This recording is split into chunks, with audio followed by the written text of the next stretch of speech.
Notas.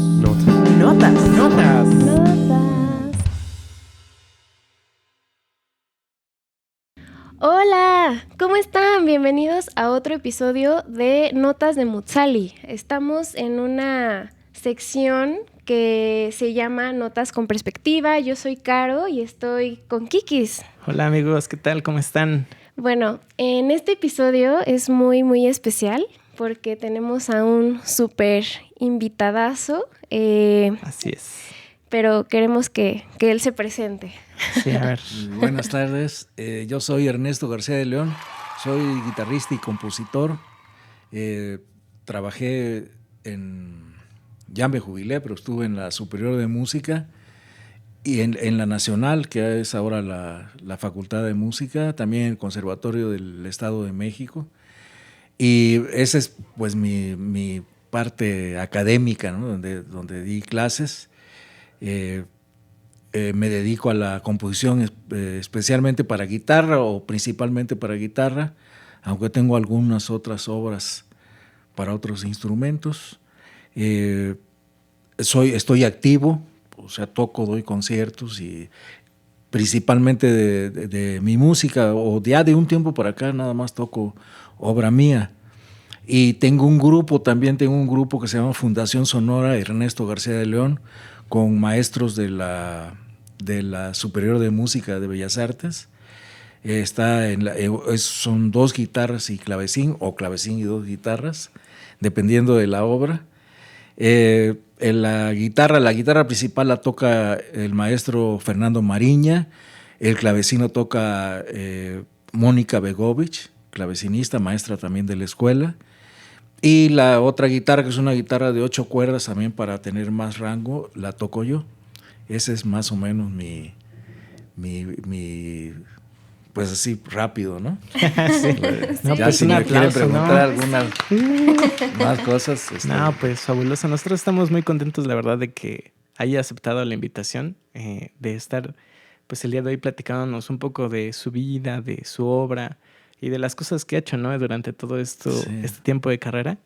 Y pues justamente, bueno, ya que empezamos, me gustaría preguntar así como en qué momento decidió enfocarse a la guitarra, ¿no? O sea, ¿en qué momento aparece la guitarra para el maestro? Pues lo que pasa es que, como sabemos, pues la guitarra hay en todas las casas prácticamente de los mexicanos, hay una guitarra, entonces pues no faltaba en la mía, ¿no? Y empecé desde muy joven, desde muy chico, desde niño. Mi papá, que tocaba, se acompañaba sus canciones y me enseñó los primeros pasos, ¿no? Pero yo no, o sea, debe haber sido muy chico porque no tengo el recuerdo de en qué momento fue. O sea, yo los recuerdos que tengo ya tocando, ¿no? Ajá, claro. Entonces, por eso hubo un momento yo soy del sur del estado de Veracruz. Eso es una zona en que en esa época era selvática, bastante húmeda. Y en un momento de mi infancia, alguien tenía un piano en su casa y me dijo, no, pues te lo regalo, llévatelo, porque lo compré para mis hijas, pero ya se casaron y ya se fueron. Y ahí está el piano. Y fui por él, pero como hay mucha humedad y muchos bichos claro. Es muy exuberante la vegetación, ¿no? Cuando fui por él no lo pudimos sacar, se desbarató el piano de la polilla. Entonces me quedé con las ganas de tocar el piano. No. Pero fue un momento así que dije, aquí pues sí me interesaba el piano, ¿no? Aunque después ya en la Nacional de Música, cuando estudié, sí tuve algunas clases de piano complementario, eso, y sobre todo que mi maestro de composición, aunque no era un formal dentro de una carrera, él me daba clases de composición, yo le pedí clases de composición. Y sí me sugirió que trabajara yo el piano, ¿no? Para tener más herramienta para la composición. Y estudié un poco de piano en esa época, ¿no? Además de que para la carrera también venía como instrumento complementario, ¿no? Ah, sí. Y bueno, hablando ya de la carrera, ¿cómo es que usted decide dedicarse a la composición? Pues eso ya, como dicen, ese golpe ya lo traía yo. Desde muy chico es muy me empieza una cuestión creativa que sale de una... Yo me imagino que debe haber tenido, pues no sé, como 5 años de edad, que no tenían con quién dejarme mis papás y iban al cine. Pues es un pueblito, se llama Jaltipan, Veracruz, el sur de Veracruz, pero iban al cine a Minatitlán, porque era la ciudad más cercana, ¿no? Sí. Y no tenían que ir y me llevaron al cine, ¿no? Entonces, a mí me llamó mucho la atención que la película era una película como de muy cotidiana, ¿no? Uh-huh. De los años 40, yo creo. Y había una música de fondo, ¿no? Entonces me llamó mucho la atención de que, aunque fuera muy cotidiana, sería padre que tuvieran una música de fondo, pensaba, ¿no? Y que iba de acuerdo con lo que pasaba en la película. Bueno, duré un poquito porque me quedé dormido, ¿no? Sí. Estaba en inglés, no sabía yo leer, entonces los subtítulos pues, ni pelé, ¿no? Pero me llamó mucho la atención eso. Entonces lo que hice fue que en mis juegos cotidianos que jugaba, le ponía yo música de fondo a los juegos, ¿no? Sí. Y de repente se me ocurrían cosas que me gustaban, ¿no? Y dije, mira aquí... De tal manera que decía yo, no, pues mañana voy a jugar otra vez lo mismo para acordarme de lo que imaginé como música de fondo. Pero no, pues no me acordaba, ¿no? Sí. Y entonces eso me empezó a llamar la atención de la música de fondo que les ponía yo a los juegos, hasta que se volteó la situación, porque la música se convirtió en lo principal, ¿no? Y era un juego de fondo para recordar la música, ¿no? Pero además la música era que la imaginaba o la tarareaba yo cosas, ¿no? Hasta me entró la preocupación y la curiosidad de escribirlo. Decía, pues para que me pueda yo acordar tengo que apuntarlo de alguna manera. Para eso ya tocaba yo un poco la guitarra. Sí. Entonces, pues trataba yo de memorizar más o menos lo que quería, y hasta que terminé, pues ya diciendo, no, pues tengo que estudiar esto, ¿no? Porque ya me empezó a causar un poco de problema el hecho de angustia, de que no me acordaba yo de cosas que me gustaban, ¿no? Sí. Y entonces cuando me vine para acá, para México, yo llegué aquí en el año 70, me inscribí en la universidad, en la escuela de música. Y desde ahí empezaba yo con mis clases de armonía, y eso quería yo hacer música, estaba yo. Y en algún momento oí música de mi maestro, que era el maestro Juan Antonio Rosado, okay. Que ahí en la facultad hay un salón que lleva su nombre, ¿no? Él era mi maestro, que era de armonía, de formas, de contrapunto, todo lo musical, sí. ¿No? Y le pedí a él, porque nos invitó a un concierto de música de él, y yo fui y me gustó mucho su música, entonces le dije que me diera clase. Y ya me dice, pues yo no doy clases, pero pues si quieren nos vamos a desayunar y ahí hacemos la clase, ¿no? Sí. Y se tomaba un poquito de recreo ahí porque él desde que yo lo conocí era secretario académico de la Nacional de Música, hasta que falleció en 93. Fue secretario ya estaba yo dando clases en la superior y eso, y él seguía de secretario académico, ¿no? Wow. Que ahora lo tiene el maestro. Sí, maestro José Francisco. José Francisco, ¿no? Sí. Entonces, él, tenía yo mucha confianza con él. Él me proporcionó una bibliografía de muchas cosas, porque yo le platicaba cuál era mi inquietud y eso, y más adelante,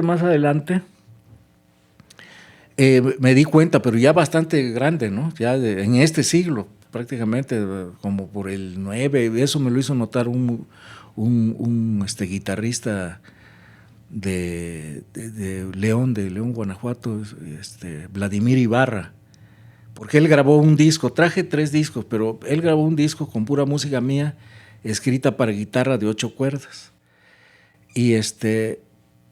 Y me dijo, hay ciertos elementos que se repiten, ¿no? Que están ahí escondidos, ¿no? Y empecé a darme cuenta que para poder componer, lo que hago es, empiezo a recordar los juegos. Sí. Claro. ¿Sí? O sea, como que esa es la entrada a la composición. Y digo, no, pues igual con esa preocupación que tenía, guardé un archivo por ahí en el inconsciente, ¿no? Y de ahí saco los temas, ¿no? Que empecé a notar eso. Eso fue como, te digo, como en 2009, 2010, por ahí. Que es que hice consciente eso, ¿no? Sí. Y dice, mira, por eso siempre me pongo como que es un juego, ¿no? Empiezo a recordar cómo jugaba. Ahí tengo mis carritos y todo. Y empiezo a recordar y es cuando me vienen las ideas, ¿no? Como que lo hacía yo muy seguido, ¿no? Y se me quedó grabado. Entonces digo, pues no se perdió eso. Ahí recurro al archivo de esa infancia, ¿no? Para componer, ¿no? Entonces podemos decir que para usted, como uno de sus procesos creativos o para llegar a la composición, está basada en el juego. En el juego, sí, es una cuestión lúdica, ¿no? Y recuerdo mucho la sensación que tenía yo cuando jugaba, porque era un poco emocionante eso, ¿no? Me emocionaba el decir, pues ahorita voy a ponerme a jugar y a ver qué se me ocurre, ¿no? Pero no lo veía como una composición, sino imitando una película, ¿no? Sí. Y es muy chistoso porque nunca he hecho música para cine, ¿no? Entonces, ¿Y no le gustaría hacer? Pues a lo mejor algún día me han ocupado para documentales, cosas mías, pero no, así que directamente no. Alguna vez pues no lo ayudé así directamente a un amigo que hizo una música para una película y me decía, a ver, ¿cómo oyes eso? Pues he platicado mucho, ¿no? Pero nunca he estado haciendo música para cine, ¿no? A lo mejor hasta actúo, ¿no? Sí. Sí. Maestro. Pues esa es más o menos la historia de la cuestión de la composición, ¿no? Sí. Bueno, y dentro de cuando empecé a dar clases dice en la superior. En la superior. Empecé a dar clases en la superior. Ahí empecé a dar clases, o sea, formales, porque antes estuve en una academia que era de Gandhi, tenía que ver la esposa del dueño de Gandhi, era guitarrista y tenía una academia. Y ahí dábamos clases. Antonio López es otro guitarrista ahora, ¿no? Y un maestro que fue de la facultad que ya falleció, el maestro Fernando Cruz. Uh-huh. Pero éramos estudiantes. Sí. Y dábamos clases ahí, o sea, sí. dábamos clases, pero ya formales fue en la Superior de Música. ¿Y qué tal si todo este tiempo que dio clases sí le gustó dar clases? Sí, cómo no, sí me gusta. Porque creo que es parte fundamental como de un músico, ¿no? Sí. Que hay que dar clases. Hay que dar clases, sí, porque además el dar clases tiene mucha riqueza porque aprende también uno, ¿no? Sí, claro. Uno está diciendo, no, hazlo así. Y cuando va uno a estudiar dice, yo hago lo mismo, ¿no? Sí. Entonces aprende uno eso, ¿no? Y que es como lo que le gustaba a usted, como daba clases de guitarra, ¿no? Daba clases de guitarra. Le gustaba comentar a los alumnos, ¿no? De esto puedes hacer para mejorar esto. Sí, es muy gratificante. A mí me gustó mucho todo el tiempo que di clases. Me gustó mucho. Di clases de guitarra, de música de cámara y de composición. En un momento dado di también composición. Y pues es muy gratificante porque ves cómo van avanzando, ¿no? Cómo van, y eso es muy padre, ¿no? Sí, claro. Y luego pues está uno en contacto con gente joven, ¿no? Con niños, con gente joven, ¿no? Y eso es una fortuna, ¿no? Sí. Porque así no se amarga uno, no se vuelve, no envejece uno aparentemente. ¿Y hubo dificultades u obstáculos dentro de su trayectoria musical? Pues las dificultades, pues sí, como yo creo que le pasa a todo mundo, ¿no? Cuando yo vine para acá, yo venía un poco como, le dije, ya mi papá había fallecido. Él siempre quiso que yo estudiara música, ¿no? Sí. Él era médico, pero le gustaba mucho la música. Pero él falleció cuando yo tenía 14 años. Entonces, a mi mamá no me decía nada, pero mi mamá como que quería que yo hiciera otra cosa, ¿no? Sobre todo que fuera yo a la medicina y eso, ¿no? Entonces yo cuando vine para acá, pues le dije que venía yo a estudiar no sé qué. Empezaba la cosa de la computación, sí, muy arcaicamente, con unas cintas una computadora llenaba todo un edificio, Sí. ¿no? Y ahorita el teléfono está mejor, ¿no? Sí. Entonces, que programador, que no sé qué tanto.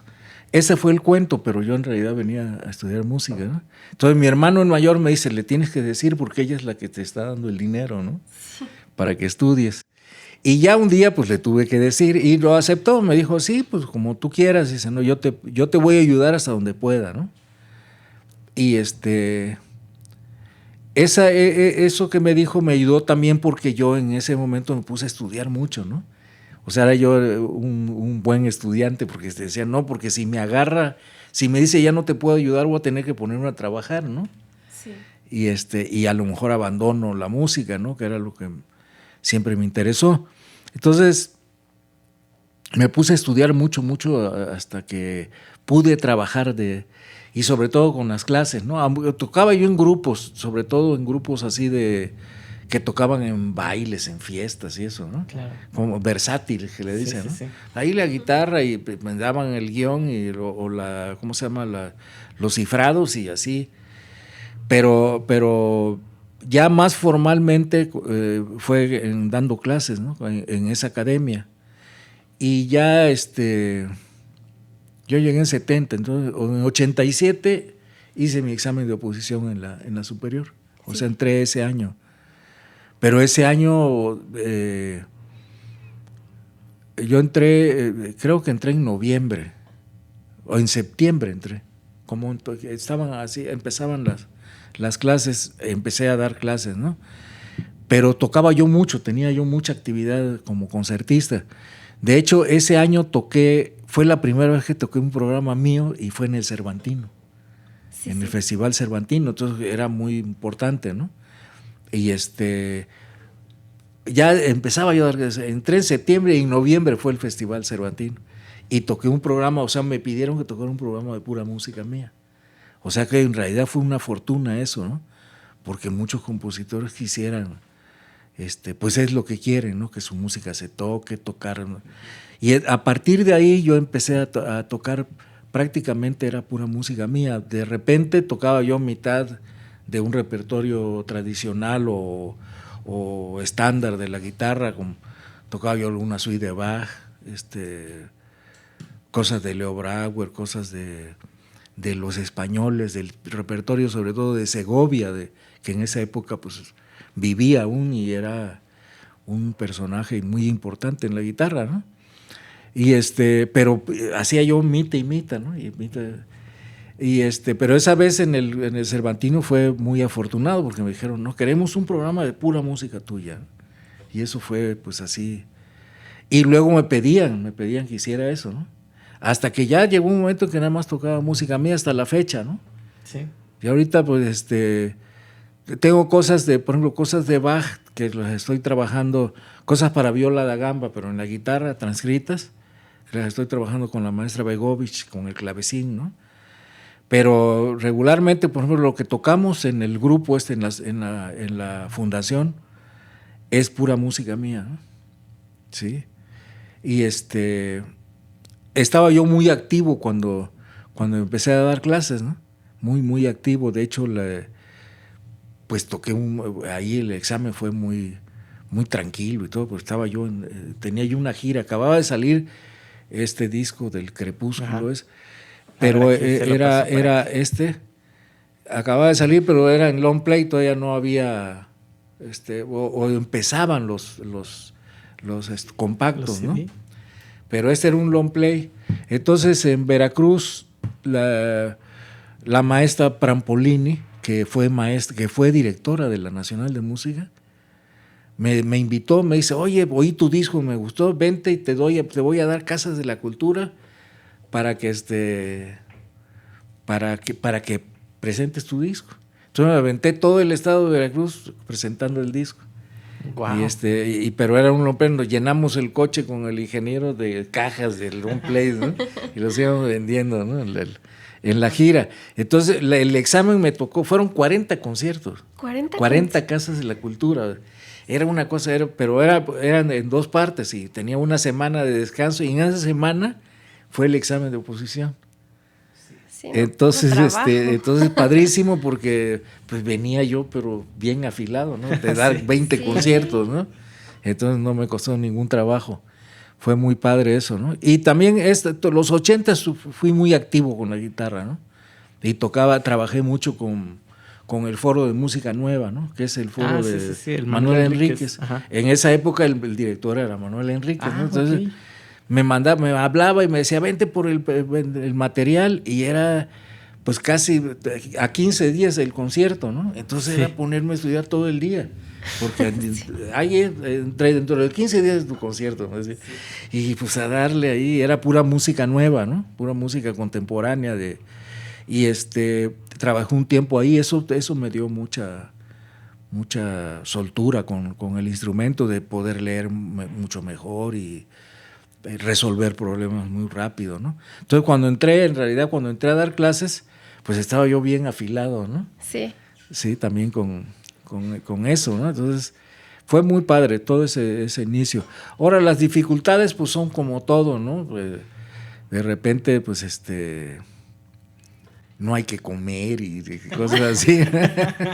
pero yo todavía pienso que ahora, en la actualidad, es más difícil para un muchacho estudiar música, es más complicado porque somos más también. Sí. Yo cuando hice mi examen de oposición, mi primer examen lo hice en 87, mi primer examen para entrar a la escuela. Y no entré, ese examen lo ganó el maestro Mario Beltrán. Mario Beltrán del Río, no sé si lo conociste a él. No, ¿Te tocó? ya no me tocó. Él fue el que ganó ese y dije, bueno, pues ya vendrá otro examen. Pero me hablaron, o sea, los 3 días me habló el director, que era el maestro García Torres. Ah, sí. Y me dijo, como tenía yo lo del Cervantino y todo eso, me dice, oye, nos interesa que des clases. Entonces el maestro deja una plaza, entra de interinato a dar tus clases. Y el próximo año haces tu examen de oposición otra vez. Y en 88 hice mi examen de oposición otra vez y sí lo gané. Había otra persona nada más que yo no conozco, nunca la he vuelto a ver.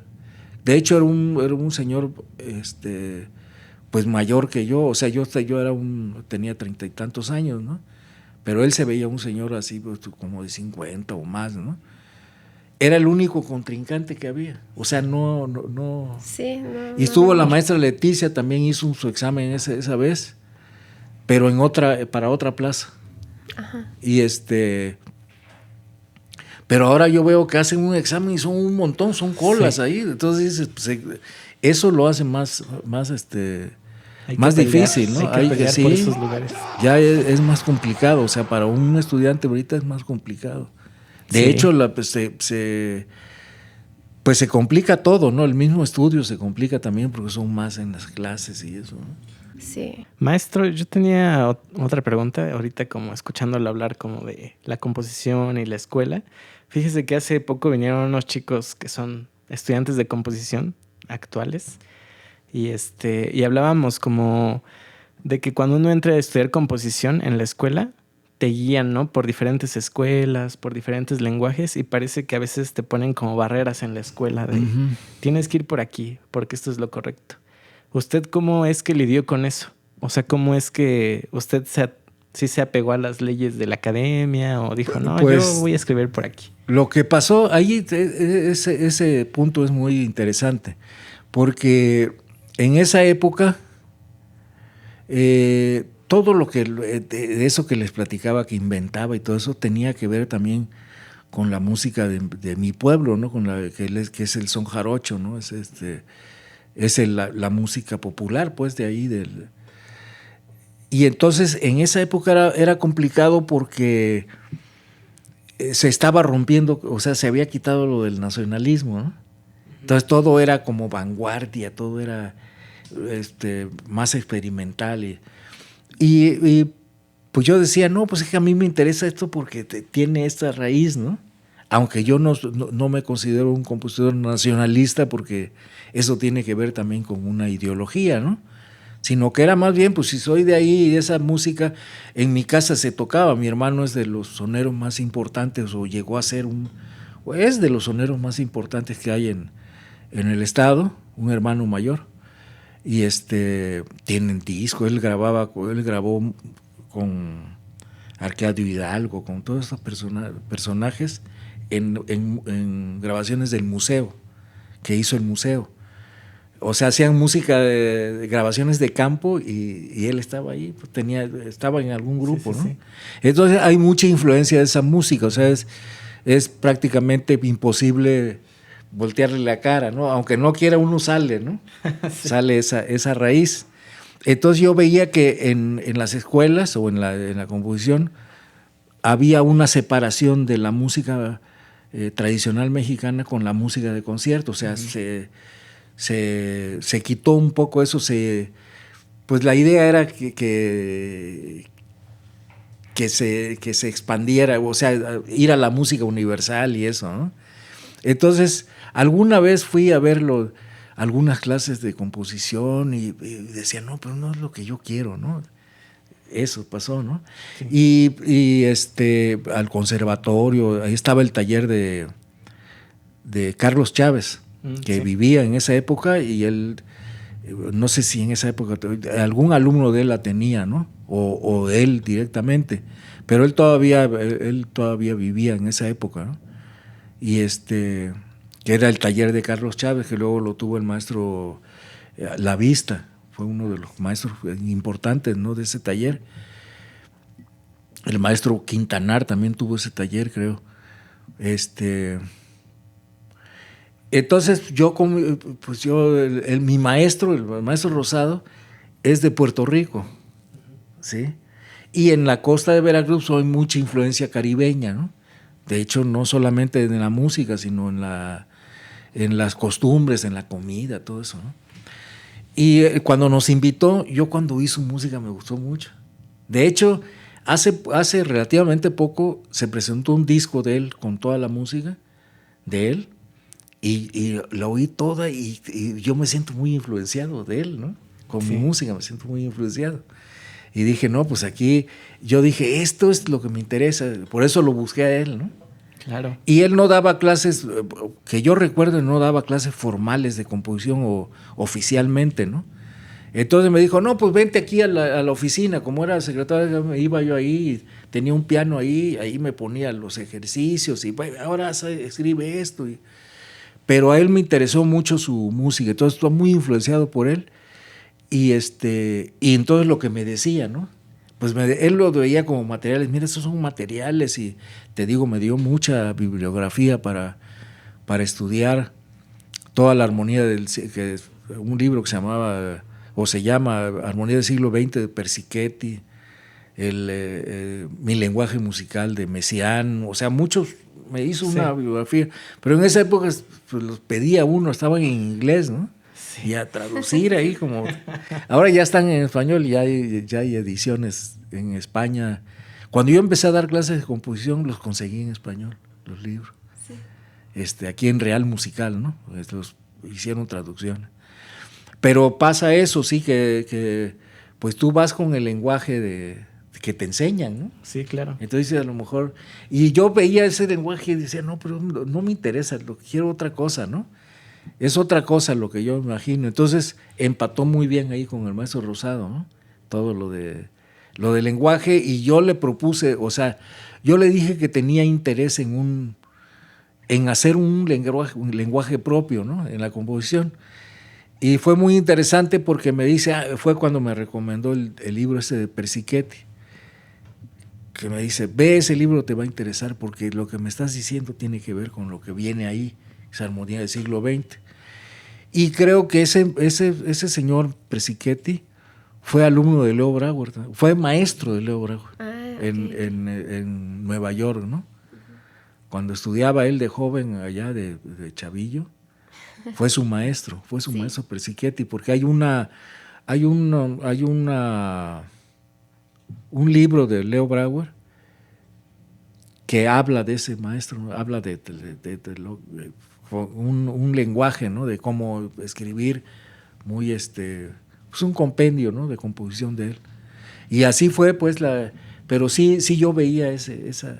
Sí, ¿no? O ese sea, problema, como que es ¿no? algo que pasa así en la escuela, que pues a veces uno siendo alumno no tiene como ese valor, ¿no? De Sí. decir, esto es lo que quiero, porque de alguna forma pues es lo que me están exigiendo, ¿no? Sí. En la escuela. Entonces es como a veces, siento que uno como alumno, a veces es difícil como quitarse eso de el maestro es el que sabe y yo Sí. no, tengo que atender, ¿no? Lo que me está diciendo. No, Pero, yo tenía muy buena relación con el maestro Rosado, entonces tenía yo la confianza para decirle qué me interesaba, ¿no? Y él siempre me decía, no, está muy interesante lo que me pide, o sea, tu interés, el interés que tienes por la composición, porque yo le decía, siempre hago una pieza, por ejemplo, él me decía, a ver, haz una pieza dodecafónica, ¿no? O haz una pieza con este lenguaje serial, o una serie, usa una serie, o un modo y así, ¿no? Entonces yo le decía que como que quería yo encontrar un punto medio donde yo me pudiera ir a esos lenguajes, sí. ¿sí? Entonces fue como dices, eso está interesante, o sea, como si tuviera yo una paleta de pintor y escogiera yo técnicas diferentes, ¿no? O sea, como técnicas, ¿no? Y entonces me recomendó ese libro, pues lo leí así en inglés y luego lo compré en español y hasta la fecha de repente ahí lo tengo lo agarro y me pongo a recordarlo y a ver y hago ejercicio, ¿no? Sí. Pues eso que dices de la composición ahora actual es muy importante porque ahora lo que platicábamos hace un rato es que ahora los compositores les enseñan más a guiarse como al piano, a lo clásico, a veces romper un poco el molde es complicado para ellos y también algo que sería muy bueno preguntar es cómo fomentar la música para guitarra, pero que los compositores digan, quiero hacer esto, porque hace poco yo fui a unas clases, conocí a varias personas y dentro de ellas un compositor dijo que él tenía ya su propio estilo, pero que en la escuela pues ya no dejan que se desarrolle más. A veces todo tiene que ser igual y a veces toda la música puede ser como más para instrumentos como de orquesta. Uh-huh. Y ya a veces la guitarra se olvida, ¿no? Sí, en mi caso era porque pues era lo que estudiaba era la guitarra, ¿no? Y como las primeras obras que hice, pues ya luego guitarrista, oye, hazme una así, ¿no? Hazme una, eso que te oí, están bien padres, hazme una. Y así empezó, y yo, pues, o sea, tuve un accidente que dejé de tocar la guitarra un tiempo, y entonces escribí muchas cosas para otros instrumentos, ¿no? Pero en realidad nunca me pude zafar. Siempre me han pedido obra para guitarra, hazme una pieza para guitarra. Yo justamente tenía como una pregunta sobre eso, porque bueno, yo cuando era estudiante, porque bueno, ya salí ahorita, pues me tocó estudiar los 20 estudios de Ernesto García de León. Y justamente vi que al inicio decía, ¿no?, que esos estudios los había elaborado porque había tenido un accidente y que quería como recuperar, o sea, estaban pensados para recuperar la movilidad de la mano derecha. De la mano derecha, sí. Entonces, pues, como que sí tenía esa duda de preguntarle de cómo fue que los fue pensando. Eso tiene una historia, mira. Cuando me hicieron una operación, yo dejé de tocar y luego encontré un médico y le platicaba yo a Caro de eso, que mi editor en Estados Unidos, Michael, ¿no? Michael Lorimer, me dice, oye, hay una pieza ahí que quiero que me mandes el audio, tócala y me la mandas la grabación. Uh-huh. Y le dije, no puedo tocar la guitarra. Él se enteró ahí, no sabía que yo había dejado de tocar, ¿no? ¿Por qué no puedes tocarla? Pues ya le expliqué y me dice, no, pues aquí hay una clínica para músicos, que son especialistas en músicos, ¿no? Y me mandó no me mandó, sino que habló con ellos y ellos me mandaron un fax y me dijeron que ellos eran especialistas, pero que aquí en México había médicos asociados con ellos, que se dedicaban a eso. Y me mandó el nombre de la persona. Yo lo busqué y esa persona ya no ejercía, estaba muy grande, ¿no? pero su alumno, un alumno, sí ejerce. Y yo he mandado gente, Sabá fue con él. Sí. Diego, ¿no? Diego. Que se lastimó. Lastimó su mano. Entonces él me sacó a flote, ¿no? Con eso, empecé a tocar otra vez. Pero yo tuve mucho tiempo así,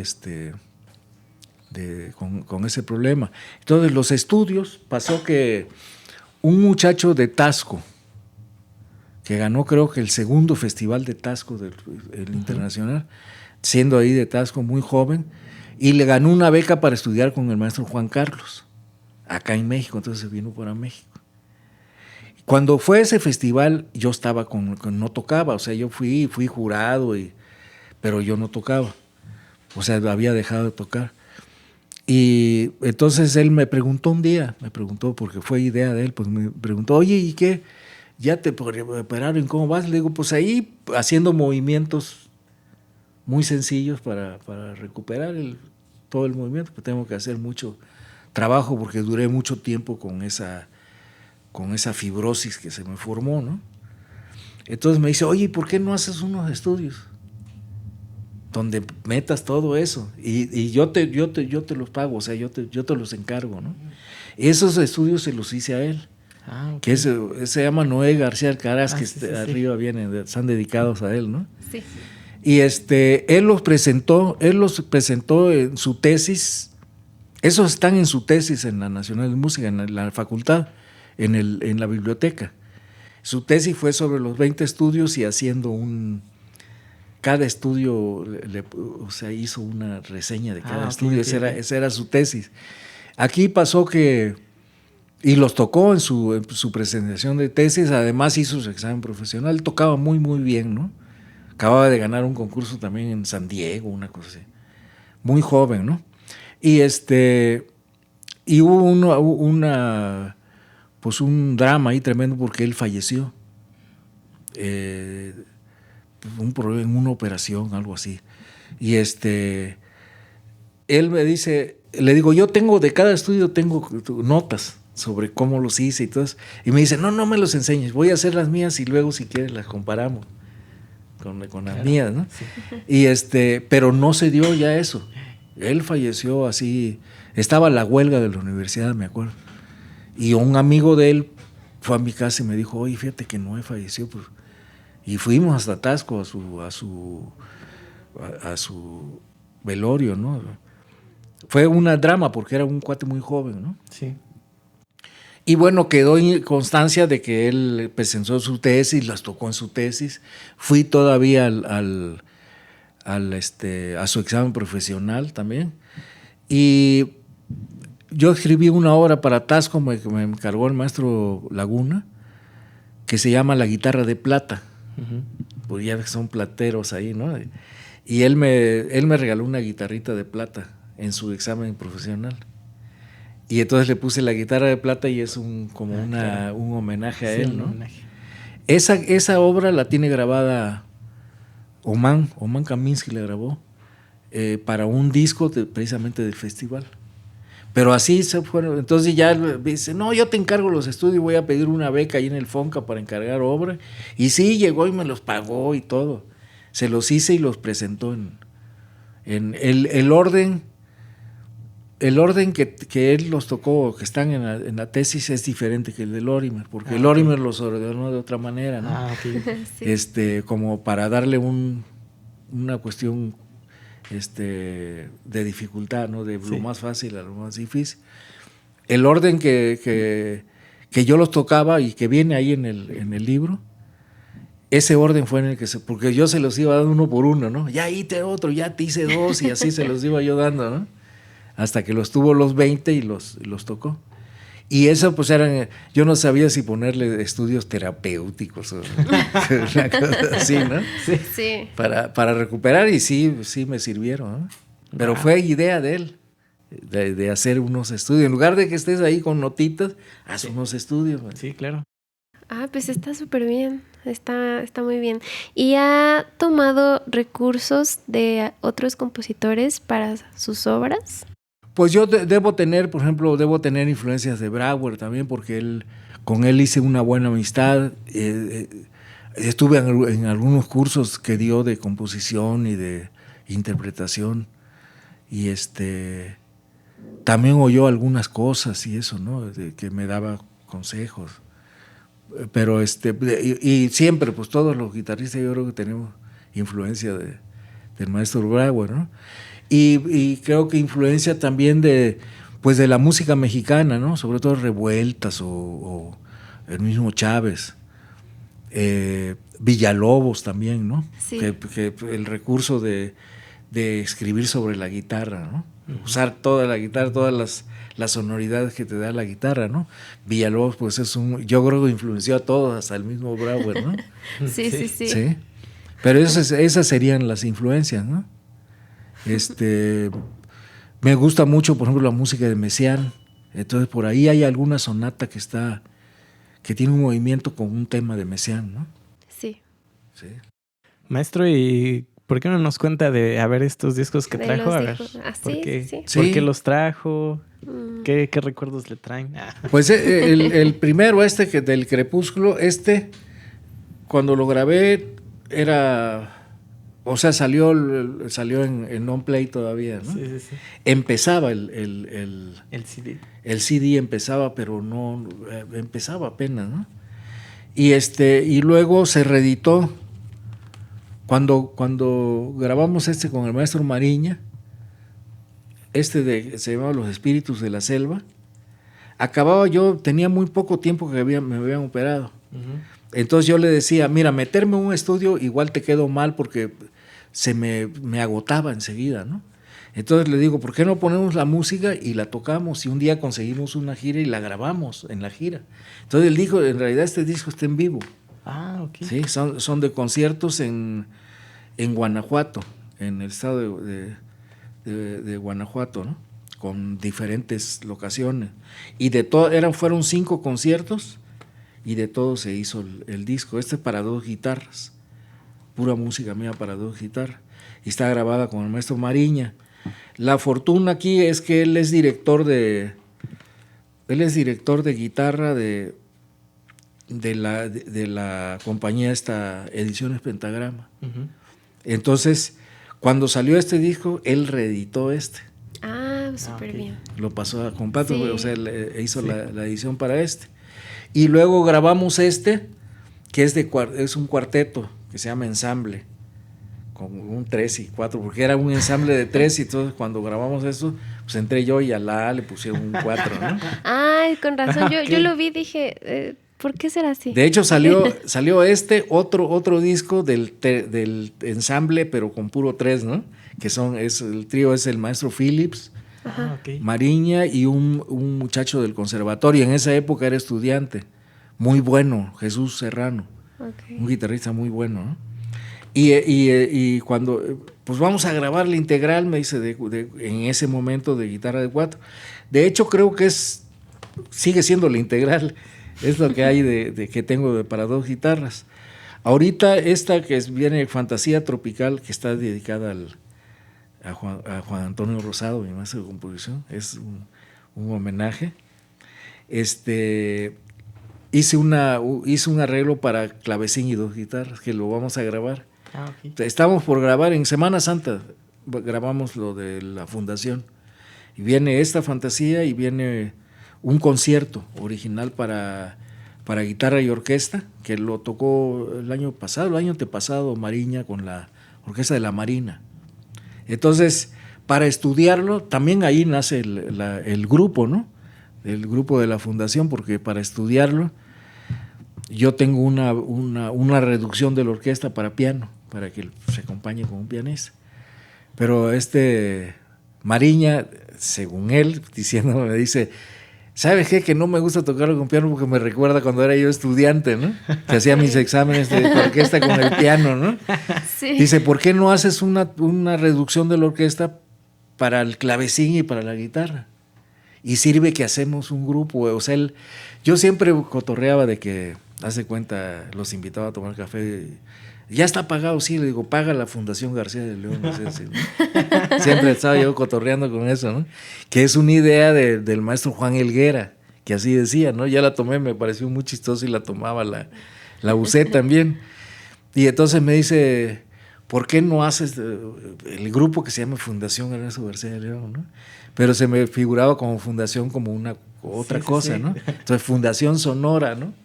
Que tiene que ver, como dice, no es ni una sonora como una sonora, ni es una fundación, sino que es Fundación Sonora Ernesto García de León, y así nace la fundación. Con ese concierto, y ya luego hice el arreglo de la Fantasía Tropical de 4 guitarras. Sí. Esta es originalmente 4 guitarras y tiene opción de un clarinete y una flauta. Así me la encargaron. Esa obra me la encargaron en una universidad en Denton, Texas, que se llama la Universidad de la Mujer. Y ahí hay un cuarteto de guitarras. Y me dice, cuando me la encargaron, me dice, hay opción de un clarinete y una flauta, pero no siempre, porque nosotros nos vamos tocando y cuando pueden ellos se juntan, ¿no? Entonces hay clarinete opcional y flauta opcional. Okay. Y ellos también la tienen grabada, en ese cuarteto de la Universidad de la Mujer, lo tienen grabado también, tienen grabada esa fantasía con flauta y clarinete y el cuarteto de guitarras, ¿no? Pero se puede tocar así como lo grabamos con las puras guitarras, ¿no? Aquí les vamos a dejar un link para que lo escuchen. Sí, para que vayan y adquieran su disco también. Deben estar, todos estos deben estar en plataforma de... que ahora lo ponen los tracks, ¿no? Ajá, sí. En Spotify, yo creo, en ¿no? Spotify, sí. Ahí están en Pentagrama, ediciones Pentagramas. Ahí, si los buscan, encuentran toda la colección. Me traje 3 porque hay otro monográfico de Vladimir Ibarra, que es para guitarra de 8 cuerdas. Está el otro también se llama Las Palmeras, esa que es del cuarteto de la Universidad de la Mujer. Y hay otro, son como 5, así monográficos, que traen pura música mía, ¿no? Y pero tengo bastante material. También pueden entrar a mi página, página web, ahí está todos los discos donde hay música mía, son como 40 discos, son bastantes, ¿no? Aquí les vamos a dejar también un link para que si quieren ver la página del maestro, pues puedan acceder a ella. Y hay todas las partituras y estoy a punto de subir el catálogo de música. Okay. Porque luego me piden, oye, si quieres, ¿a poco tienes más obras? Sí, pues mira, tengo el catálogo, tengo 84 obras hasta ahorita, ¿no? Donde una sola obra pues es por los 20 estudios, ¿no? Sí, y por ejemplo ahí en su página se pueden comprar las partituras o... No, ahí viene el link donde las pueden comprar. Ok. Lo que quiero hacer es que se pueda bajar el catálogo. Sí. ¿No? Que se pueda ver y lo puedas bajar para tener todo el catálogo. Pues estamos haciéndolo ahorita con la persona que me hace la página. Y tal vez más adelante igual abro una editorial, ¿no? Con toda la música, ¿no? Estaría padrísimo. Sí. Lo vamos a esperar. Hay 8 volúmenes con Michael Lorimer. Sí. Hay 8 volúmenes y ahí viene, pues, los pueden comprar en GSP, en Los Ángeles, creo que está. Sí. En esa tienda ahí están los volúmenes. Toda la música que ha escrito. Sí, son 8 volúmenes, ¿no? Tengo más todavía, no sé. O sea, en esa colección hay 4 sonatas. Uh-huh. Estoy construyendo la 14, la número 14. La 13 se la hice para guitarra de 8 cuerdas a Vladimir. Sí. La acaba de estrenar Vladimir ahora en Guanajuato. El año pasado la estrenó. No, pues qué increíble escucharlo, maestro. Ya se nos está acabando el tiempo. Acabando la cuerda. Pero antes de despedirnos, queríamos preguntarle que nos diera, pues a todos los chicos que quieren estudiar música, a los que están estudiando, pues que les dé algún consejo, ¿no? ¿Qué les recomienda hacer para llevar más amena esta carrera? Pues la recomendación es que lo hagan día y noche, todo el tiempo que puedan, ¿no? Todo el tiempo que puedan estén arriba de la música y eso es un mundo fascinante, ¿no? El mundo de la música, ¿no? Y es pues es algo que nos engrandece, ¿no? Entonces yo lo que les sugiero es que no tomen vacaciones. Sí. O sea, las vacaciones úsenlas para crear, porque también el tocar un instrumento es una recreación de la obra, ¿no? Aunque no componga alguien, es estar haciendo la suya la obra, ¿no? Te la haces parte de tu vida, ¿no? La usas inclusive como un soundtrack de tu vida, ¿no? De lo que vives, ¿no? Y eso es lo importante, pero no dejarlo de hacer ni desanimarse, porque luego uno se desanima o te desaniman, ¿no? No, ¿para qué estudias eso? Es que ni deja dinero, ¿no? Sí. Pero dice, no, pero deja otras cosas más valiosas, ¿no? Sí. Sí, sí. Que nos dan vida, ¿no? Sí. Así es. Bueno, también antes de terminar, nos gustaría que nos diera sus redes o la página para todas aquellas personas que quieran adquirir su música y saber más de sus obras. Sí, pues en la web viene Ernesto García de León así junto, oficial.com, ¿no?